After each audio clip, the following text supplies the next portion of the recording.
안녕하세요. 저는 벡터코리아 프로세스 솔루션 사업부의 김효열 매니저입니다. 제가 오늘 준비한 발표는 플랫폼을 활용한 전동화 제품의 라인업 확대 방안입니다.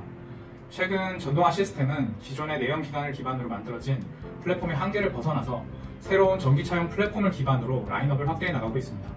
또한 제조사들은 하드웨어뿐만 아니라 소프트웨어적으로도 새로운 아키텍처의 도입을 통해 품질 향상과 원가 절감을 실현하고자 합니다. 이번 세션에서는 프리비전을 기반으로 이모빌리티 시스템의 새로운 아키텍처를 플랫폼 형태로 구현하고 재사용과 베리언트 관리를 통해 어떻게 새로운 제품을 전개해 나가는지에 대해 소개해 드리고자 합니다.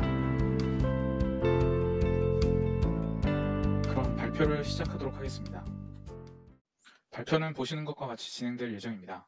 개요 섹션에서는 전동화 차량 또는 제품 개발의 목표를 살펴보고 이에 대한 도전까지 함께 해결 방안에 대해 간략하게 설명하도록 하겠습니다. 우선 이모빌리티 시스템은 새로운 기회와 함께 수많은 과제들을 해결해야 하는 기로에 서 있습니다. 기존의 내연기관 아키텍처에는 여러 가지 한계들이 존재하기 때문에 성능과 원가 절감을 위해 새로운 전동화 차량 전용 아키텍처의 필요성이 대두되었습니다. 기존의 아키텍처들은 다양한 문서와 도구들을 조합하여 개발되었기 때문에 이러한 과정에서 수많은 추적성과 일관성의 문제들을 경험하였습니다. 따라서 새로운 아키텍처는 기존의 개발 방식을 탈피하여 통합된 환경에서 추적성과 일관성을 지키며 개발하는 것이 필요합니다.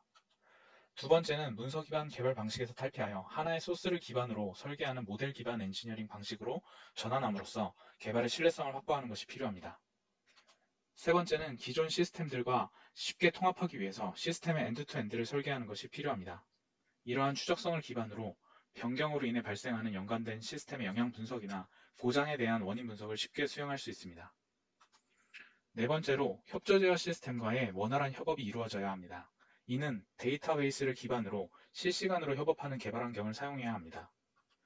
마지막으로 제품의 라인업을 빠르게 전개하기 위하여 플랫폼을 개발하고 이를 재사용하여 개발의 효율성을 높이고 각 제품 라인업마다 자동화된 프로세스로 개발 산출물들을 생성해내는 것이 필요합니다. 그러면 앞서 말한 목표를 달성하기 위해 전동화 제품의 플랫폼을 개발하는 방법을 알아보도록 하겠습니다. 기존의 내연기관에서 엔진과 변속기가 담당하던 역할을 모터와 감속기로 대체하게 되었습니다. 그리고 고전력 디바이스들이 늘어남에 따라 고전압 전원체계로의 전력계통의 변화가 요구되었습니다. 이러한 구동체계와 전력계통의 변화로 기존의 OEM과 티어들은 새로운 아키텍처를 구성해야 할 필요성을 느끼게 되었습니다. 새로운 이모빌리티 아키텍처는 플랫폼을 형태로 개발되어야 재사용되어야 하고 각 제품군마다 특화되어 있는 기능들을 추가하여 라인업을 구축할 수 있어야 합니다. 또한 이러한 재사용 방식은 효율적이어야 하며 플랫폼으로부터 관리가 되어야 합니다. 이번 발표에서는 이렇게 플랫폼을 구축하고 이를 바탕으로 빠르게 제품군을 전개하는 방법에 대해 알아보려고 합니다. 그럼 간단하게 프리비전 도구에 대해 설명해 드리도록 하겠습니다. 프리비전은 차량용 전기전자 플랫폼을 개발하고 문서화할 수 있는 도구입니다. 이렇게 개발된 플랫폼을 기반으로 제품 라인 및 베리언트 관리를 통해 다양한 제품군들을 만들어낼 수 있습니다. 또한 오토사 클래식 및 어댑티브 방법론을 지원하며 기능 안전 프로세스에 따라 개발을 진행할 수 있습니다. 기존에는 다양한 문서들과 툴들의 조합으로 시스템의 요구사항 및 기능, 소프트웨어, 통신 등을 개발했습니다. 그리고 아직도 많은 개발자들이 이러한 방식들을 고수하며 시스템을 설계하고 있습니다. 이러한 방식들은 인터페이스의 부적합성이나 추적성 등에 대해 지속적인 문제가 발생하게 됩니다.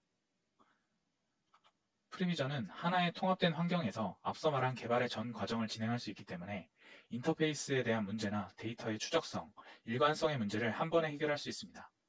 또한 서버의 데이터베이스를 기반으로 다양한 개발자들이 다양한 장소에서 실시간으로 협업하기 때문에 개발 효율성이 크게 증가됩니다. 그리고 모델 기반 설계 도구이기 때문에 하나의 아이템이 모델상에 두 번 존재할 수 없으므로 고장에 대한 원인 분석이나 변경에 대한 영향성 분석을 편리하게 할 수 있습니다. 프리비전의 레이어 모델을 설명드리자면 보시는 것과 같이 다양한 레이어들로 구성되어 있고 다양한 롤을 가진 엔지니어들은 자신이 담당하는 레이어에 접근하여 모델링을 시작합니다. 최상위 제품 개발 목표 레이어에서 설정된 피처와 요구사항을 기반으로 기능, 소프트웨어, 하드웨어, 진단, 통신 및 와이어링을 개발할 수 있으며 최근 화두가 되고 있는 서비스 지향 설계나 고성능 제어기 설계, 그리고 진단 사양에 대한 기능도 새롭게 추가되었습니다. 이러한 레이어 모델을 기반으로 테스트 엔지니어링이나 변경 및 배포 관리, 그리고 기능 안전에 대한 프로세스를 포함하는 유스케이스들을 개발할 수 있습니다. 이 모든 설계의 결과물은 데이터로 존재하며 모델 기반 설계 방식을 위한 4,400여 개의 클래스와 2,200여 개의 속성값, 그리고 2,500여 개의 연관관계 등이 사전 정의되어 있습니다. 그럼 이제 이모빌리티 플랫폼을 개발하는 방법에 대해 자세히 살펴보겠습니다. 플랫폼 개발은 피처 카탈로그를 정의하는 것으로부터 시작하게 되며 여기서는 시스템이 가진 공통점과 가변성을 분리해내게 됩니다. 이를 통해 피처와 연관되어 있는 설계 아이템들이 베리언트별로 구분되고 이를 바탕으로 새로운 제품 라인을 전개할 수 있습니다. 가변부는 외부 충전을 통해 전력을 공급받는지에 대한 여부, 배터리 타입, 고전압 배터리의 용량과 구동 방식 등으로 나눠질 수 있으며 이러한 피처들의 조합으로 생성해내고자 하는 기능들을 가진 제품 라인을 전개할 수 있습니다. 아래 보시는 피처 컨디션 다이어그램에서는 피처들 간의 관계를 미리 정의하여 추후 사용자가 제품군별로 피처를 선택하게 될 때 휴먼 에러를 방지하고 자동으로 선택해 주어 효율적으로 전개할 수 있도록 도와줍니다. 예를 들면 소용량 배터리를 선택했을 때 대용량 배터리가 선택 해제되고 소용량 배터리만 장착된 전기차 제품 라인이 생성되게 할 수 있습니다. 우측의 리퀘어먼트는 법규사항이나 기능 레벨에서 정의된 요구사항, 기능안전 요구사항 등 엔지니어들이 설계에 적용해야 하는 기술적인 요구사항을 기술하게 됩니다. 기능 아키텍처에서는 추상화된 기능 블럭과 인터페이스를 통해 소프트웨어와 같은 구체적인 구현 레벨과 별개로 기능적으로 시스템의 엔드투엔드를 설계하게 됩니다. 기능 아키텍처에서는 앞서 기술한 피처를 어떻게 정의하고 어떤 인터페이스를 주고받을지에 대한 컨셉추얼한 설명이라고 보시면 되겠습니다. 이 레이어에서는 테크니컬한 구현 사항에 대해 고려하지 않고 좀 더 자유롭게 기능을 표현하고 한눈에 기능에 대한 설명이 가능하도록 데이터의 흐름을 표현해야 합니다. 그래야만 이러한 기능 사양을 받은 소프트웨어 엔지니어나 협력사에서 쉽게 이해하고 설계를 시작할 수 있기 때문입니다. 이 다이어그램을 보시면 도메인과 시스템에 구분받지 않고 담당 시스템이 어떠한 인터페이스를 주고받는지를 표현할 수 있으며 또한 구조화를 통해 상위 레벨에서 한 단계 더 나아가 기능을 구체적으로 표현할 수 있습니다. 소프트웨어 아키텍처에서는 앞서 기술한 추상적인 기능들이 기술적으로 어떻게 구현되어야 하는지를 표현합니다. 기능 아키텍처와 동일하게 좌측에 보시는 컴포지션들은 우측에 전개된 것과 같이 내부의 소프트웨어 컴포넌트들로 구체되어 있으며 이러한 소프트웨어 컴포넌트들은 리퀘어먼트와 기능 블럭 간의 매핑을 통해 관계를 추적할 수 있습니다. 또한 각각의 소프트웨어 컴포넌트 또는 컴포지션은 개별 이슈로의 매핑을 통해 기능 할당됩니다. 또한 이렇게 개발된 소프트웨어 아키텍처는 추후에 임플리멘테이션 툴로 ARXML 파일을 내보내서 이러한 아키텍처를 구현할 수 있는 스켈레톤 모델로 생성될 수 있습니다. 하드웨어 아키텍처에서는 전동화 시스템의 핵심이라고 할 수 있는 부품과 소자에 대한 설계가 가능합니다. 좌측에 보시는 그림은 프리비전 내에서 설계된 하드웨어 간의 전반적인 관계, 즉 네트워크 토폴로지이며 설계하는 ECU와 통신하는 모든 노드와 채널들을 표시할 수 있습니다. 우측의 그림은 내가 설계하는 ECU를 기반으로 센서 및 액추에이터, 모터 및 배터리 등에 대한 컴포넌트들을 설계할 수 있고 또한 협조 제어하는 하드웨어들을 표현하게 됩니다. 전동화 시스템은 노란색으로 표시된 고전압 배터리, 그리고 빨간색으로 표시된 고전압 회로, 그리고 연료전지 스택과 모터와의 연결관계를 표현하는 것이 필요합니다. 이러한 방식으로 시스템의 기능을 하드웨어적인 관점에서 엔드투엔드를 설계할 수 있습니다. 통신은 모든 설계의 데이터의 결과물로 존재합니다. 소프트웨어 아키텍처에서 기능과 인터페이스를 정했고 이를 기반으로 하드웨어와 매핑을 맺었습니다. 그 결과로서 같은 이슈에 기능 분배된 소프트웨어 인터페이스들은 내부 신호가 되고 다른 이슈에 각각 매핑된 소프트웨어 컴포넌트들은 인터페이스를 기반으로 통신 신호를 생성하게 됩니다. 프리비전은 소스 이슈와 타겟 이슈와의 연결 관계를 확인하고 가능한 시그널의 루트를 모두 찾아 유저에게 어떤 루트를 가진 통신 신호를 만들 건지를 물어봅니다. 이렇게 해서 만들어진 통신 신호는 우측에 보시는 것과 같이 단위 설정이나 초기값, 민맥스 값들을 설정하여 오토사의 프레임, DBC 관점의 메시지의 이 신호들을 할당하게 됩니다. 프레임 또는 메시지 디자인이 끝나면 오토사 기반 시스템에서는 LXML 파일을, 논오토사 기반 시스템에서는 DBC 파일을 익스포트 할 수 있습니다. 이렇게 통신 설계까지 완료하게 되면 베리언트를 설정해 주게 됩니다. 앞서 설명드린 것처럼 플랫폼 제품 라인의 피처를 선택함으로써 매핑 관계를 따라 전기차나 하이브리드카, 수소 전기차에 해당하는 시스템으로 전개해내는 과정이라고 생각하시면 되겠습니다.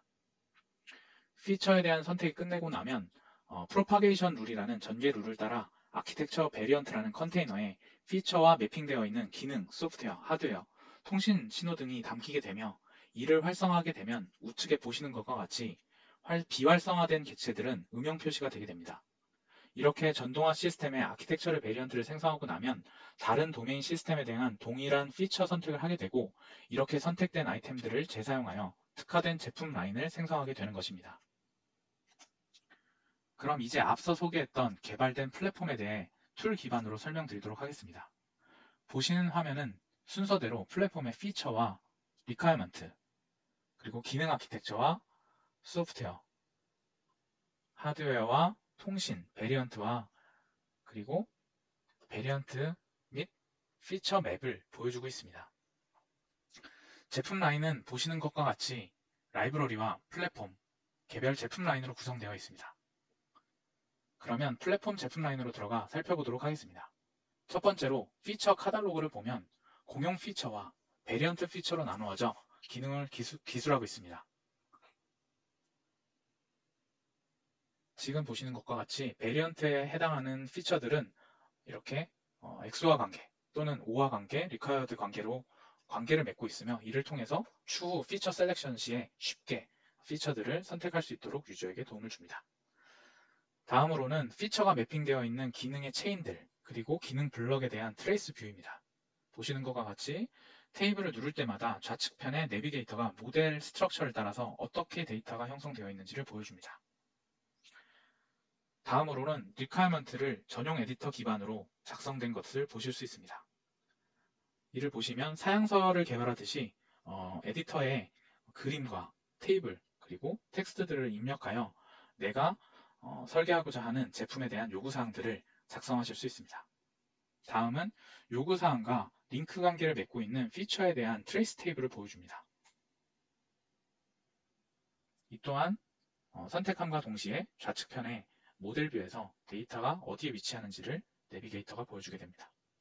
두 번째로 기능 아키텍처, 즉 시스템 아키텍처를 보여줍니다. 시스템 아키텍처는 블록 선도 형태로 기능 간 주고받아야 되는 인터페이스를 나타냅니다. 내가 설계하는 시스템의 포커스를 맞춰서 외부 시스템을 제외할 수 있고 한 뎁스 더 들어가서 내부의 기능 블록 간의 인터페이스를 확인할 수 있습니다. 지금 선택된 블럭에 더블클릭해서 내부로 들어가면 내부의 기능 블럭들이 어떻게 구성되어 있는지 그리고 어떠한 인터페이스를 주고받는지를 확인할 수 있으며 하단부에 매핑 박스를 선택함으로써 구현되어 있는 소프트웨어도 좌측편에서 확인하실 수가 있습니다. 세 번째로는 소프트웨어 아키텍처입니다. 소프트웨어 아키텍처는 기능 아키텍처와 비슷하지만 조금 더 구현 레벨에서 기술되며 소프트웨어 블록도 어떠한 요구사항과 하드웨어에 매핑되어 있는지를 이렇게 누를 때마다 선택할 때마다 좌측편에 모델 내비게이터를 따라서 해당하는 소프트웨어와 매핑되어 있는 하드웨어 및 요구사항이 어떤 것들인지를 확인할 수 있게 보여줍니다.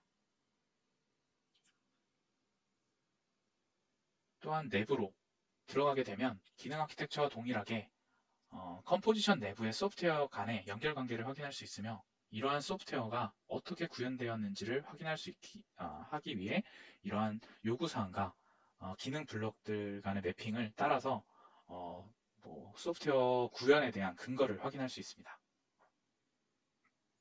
네 번째로 하드웨어의 네트워크 토폴로지에서는 도메인별로 어떠한 통신 채널들 그리고 노드들이 구성되어 있는지를 한눈에 파악할 수 있으며 내가 설계해야 되는 이슈를 기반으로 주고받아야 되는 협조 제어 시스템과 어떤 형태로 어떠한 채널을 통해서 연결을 했는지를 한눈에 보실 수가 있습니다.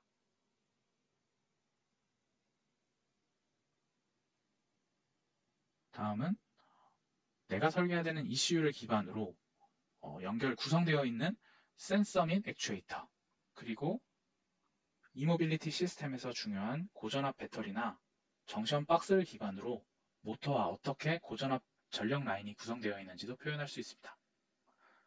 보시는 노란색과 주황색 컴포넌트들이 배터리와 정션 박스이며 빨간색 선이 고전압 배터리 라인이라고 보시면 되겠습니다. 고전압 회로 라인을 따라가다 보면 삼성 교류 모터를 확인하실 수 있고 다양한 협조 제어 시스템들이 구성된 것을 확인하실 수 있습니다. 다섯 번째로 소프트웨어가 하드웨어에 기능을 할당되면 통신 신호를 생성할 수 있는데 이렇게 생성된 통신 시그널을 선택하게 되면 토폴로지 상에서 어떠한 경로로 이러한 신호들이 지나가는지를 하이라이트하여 보여줍니다. 선택된 시그널에 따라서 내가 어떠한 경로로 이 시그널이 이동하는지를 보여주게 됩니다. 여섯 번째로 베리언트를 선택하기 위해 피처를 나열하고 이를 선택함으로써 아키텍처 베리언트를 생성할 수 있습니다. 이는 피처 맵이라는 걸 통해서 좀 더 손쉽게 선택할 수 있다고 앞서서 설명드렸는데요. 보시는 것과 같이 필수적으로 선택되어야 되는 것들은 클릭 한 번에 다 선택될 수 있도록 리콰이어드 관계로 맺어져 있고 각각의 베리언트의 관계를 가지고 있는 피처들은 상호 베타적인 관계로 하나가 선택되면 다른 하나가 해제되도록 이렇게 맵을 만들어 놓을 수 있습니다. 이러한 맵을 따라서 선택함에 따라서 공용 피처들은 한 번에 선택이 되고 상호 베타적인 베리언트 피처들은 이렇게 누를 때마다 다른 한 개가 비활성화되면서 각각의 베타적인 관계를 선택하도록 이렇게 도와줍니다. 이제 피처에 대한 선택이 끝나면 프로파게이션 룰을 통해서 만들어진 아키텍처 베리언트를 활성화하게 되고 활성화된 베리언트를 따라서 피처나 요구사항 그리고 기능 블록들도 내가 선택한 피처와 매핑되어 있는 것들은 활성화가 되고 내가 선택하지 않은 피처와 매핑되어 있는 블럭이나 인터페이스들은 비활성화되는 것을 보실 수 있습니다. 소프트웨어나 동일하게 하드웨어 네트워크 토폴로지도 이렇게 내가 선택한 피처와 연관성이 있는 하드웨어들은 이렇게 활성화되고 연관성이 없는 것들은 비활성화된 것을 보실 수 있습니다.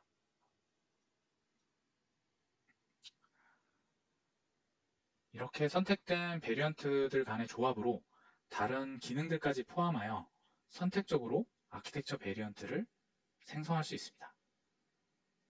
베리언트 다이어그램을 통해서 내가 선택한 피처와 그리고 다른 기능들 간의 이러한 선택 가능한 대안들을 선택해서 아키텍처 베리언트를 어떻게 설정할 것인지를 시각화하여 보여줄 수 있습니다.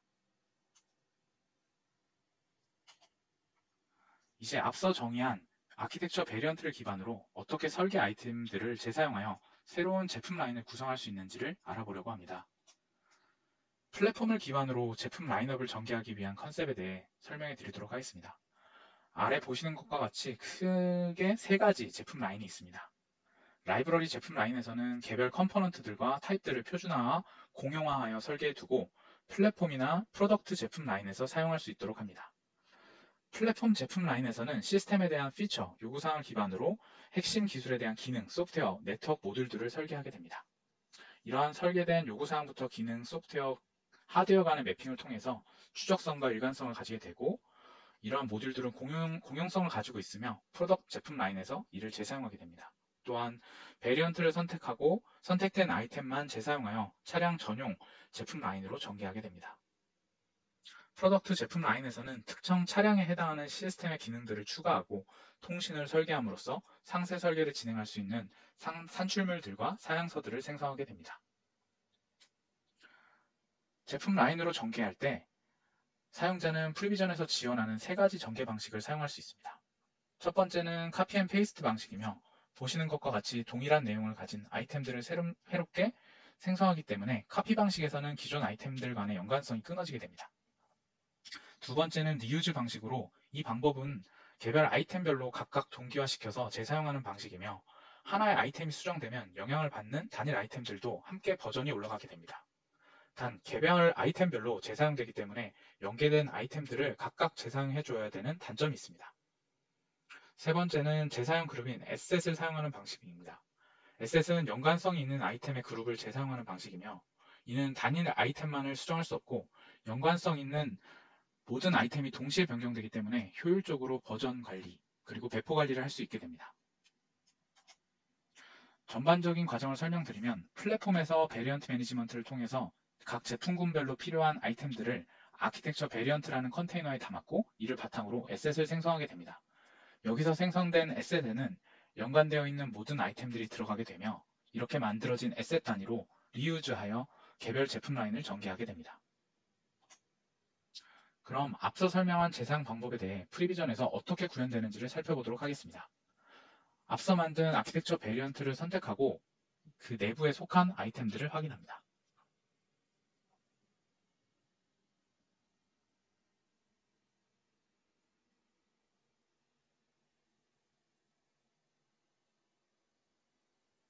이후 이를 바탕으로 에셋을 생성하게 됩니다.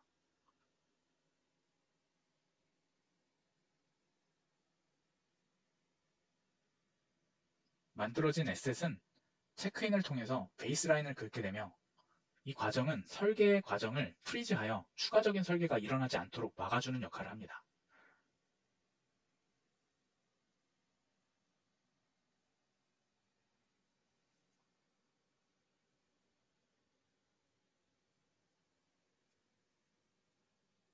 체크인이 끝나면 에셋 내부에 속한 아이템들을 재사용하게 됩니다.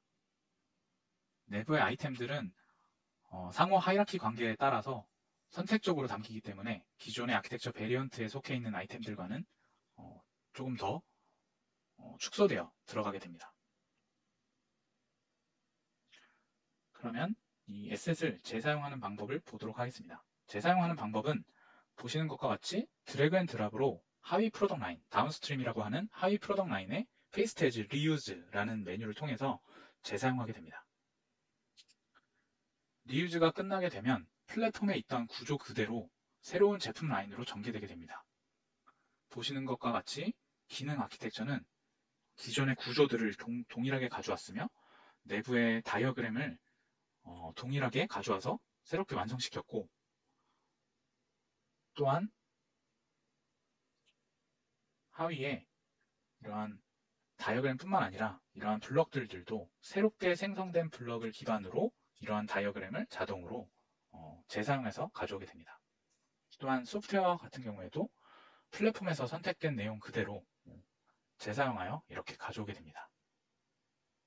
또한 보시는 것과 같이 소프트웨어에 매핑된 리퀘어먼트와 이슈들도 동일하게 전개되어 있는 것을 보실 수 있습니다.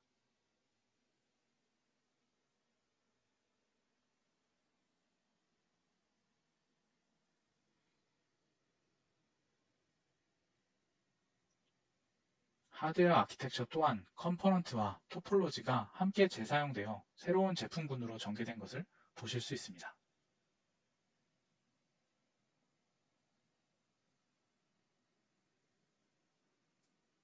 토폴로지도 플랫폼과 동일한 형태로 들어와 있지만 이러한 컴포넌트들은 플랫폼 상에 존재하는 것이 아니라 새로 전개된 제품 라인 안에 다 존재하게 됩니다.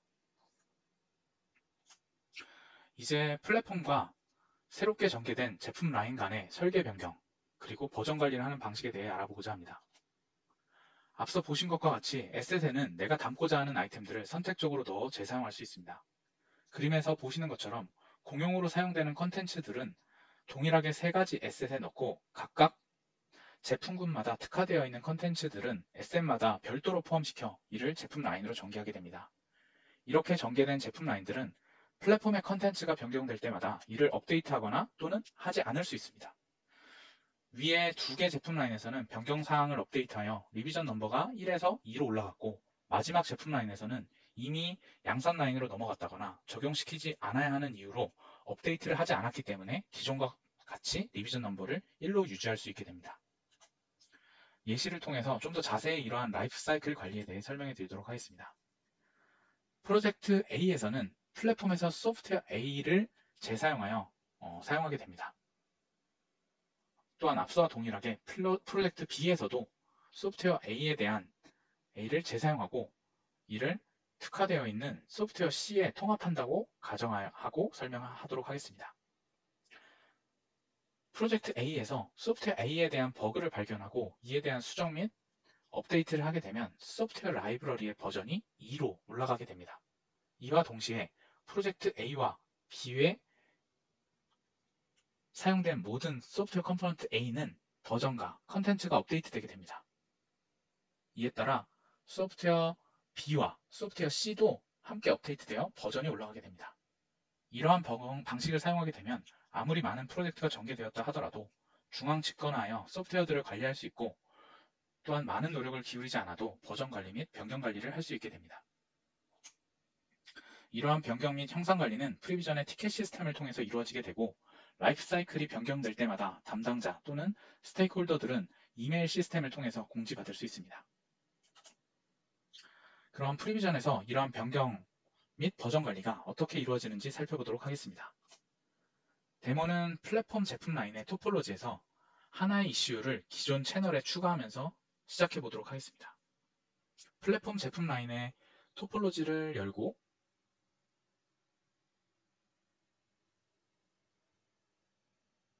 이 토폴로지 상에 이 파워트레인 도메인 안에서 새로운 이슈를 하나 추가하려고 합니다.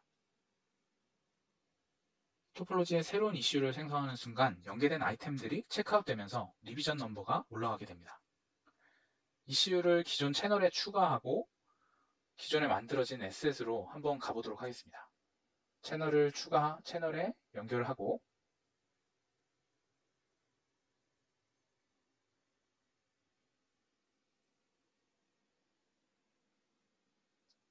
기존에 만들어져 있었던 에셋으로 가보면 에셋이 체크아웃돼서 좌측편에 연필 모양으로 편집이 가능하다는 표시가 되어 있으며 여기서 이제 체크인을 걸어주면서 다시 한번 그 설계를 프리즈하고 버전을 올리는 것을 보실 수 있습니다. 커멘트 창에 에셋의 업데이트에 대한 사유를 적었고 그리고 나서 다운스트림, 즉 하위 제품 라인에서 재사용된 에셋으로 한번 가보면 좌측편에 붉은색으로 느낌표가 떠 있는 것을 보실 수 있습니다. 이는 업데이트할 사항이 나와 있다는 것이고 여기서 마우스 우클릭하여 최신 버전으로 교체를 누르면 플랫폼에서 변경된 사항들이 반영됩니다. 다운스트림 제품 라인의 토폴로지를 열어서 확인을 해보면 기존에 만들었던 상위 플랫폼에서 만들어졌던 뉴 이슈가 새롭게 추가된 것을 확인할 수 있습니다.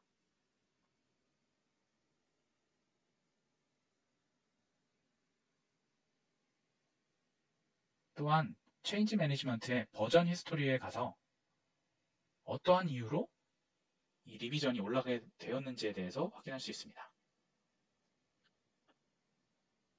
또한 변경사항을 커밋하여 서버에 저장하고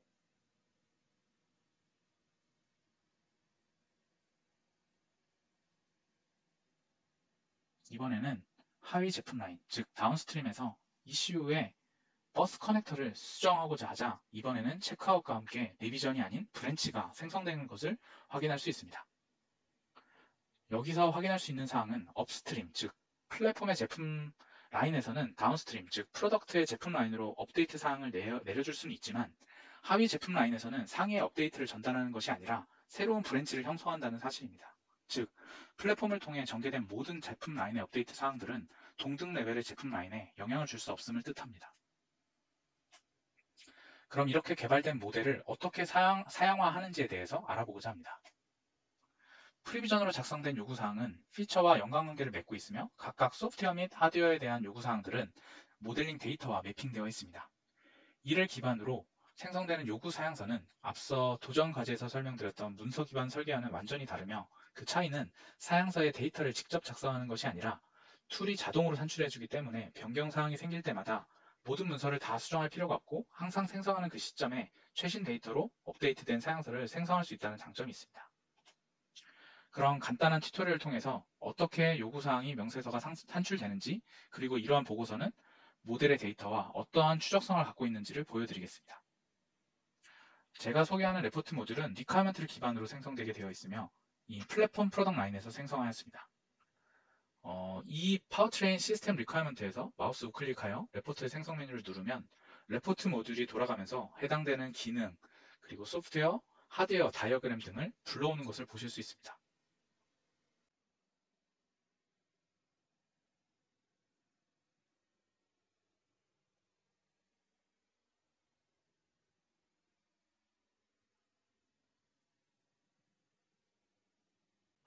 사양서는 선 정의된 템플릿에 맞춰서 컨텐츠를 출력하게 되며 각 사용자들은 회사의 고유 템플릿을 적용시켜 산출할 수 있습니다. 생성된 사양서를 보면 목차가 나오고 requirement의 description 영역에 그림이나 표들을 출력할 수 있게 되고 다른 레이어의 다이어그램들도 보여줄 수 있습니다. 사양서는 단순한 텍스트가 아니고 모델 데이터를 플레이스홀더 형식으로 보여주는 것이기 때문에 마우스로 컨텐츠를 클릭할 때마다 좌측편에 내비게이터가 모델의 데이터가 어느 위치에 존재하는지를 따라가면서 위치를 보여주게 됩니다.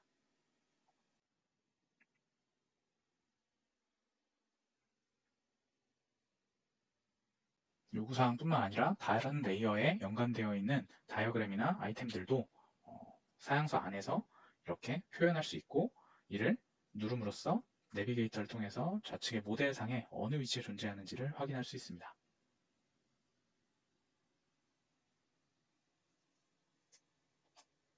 이제 마지막으로 발표 내용을 정리하도록 하겠습니다.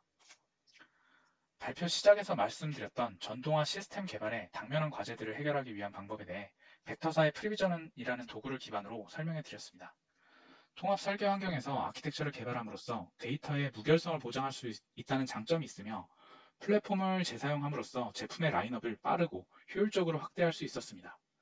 또한 협조 제어 시스템과의 데이터베이스 기반으로 협업할 수 있으며 에셋을 사용하여 효율적으로 시스템을 전개하고 변경 관리 및 버전 관리를 할 수 있었습니다. 마지막으로 시스템의 엔드투엔드 설계를 바탕으로 한 완벽한 트레이스빌리티와 컨시스턴시를 통해 신뢰성 있고 강건한 시스템을 설계할 수 있습니다. 제가 준비한 발표는 여기까지입니다. 경청해주신 모든 분들께 감사드립니다.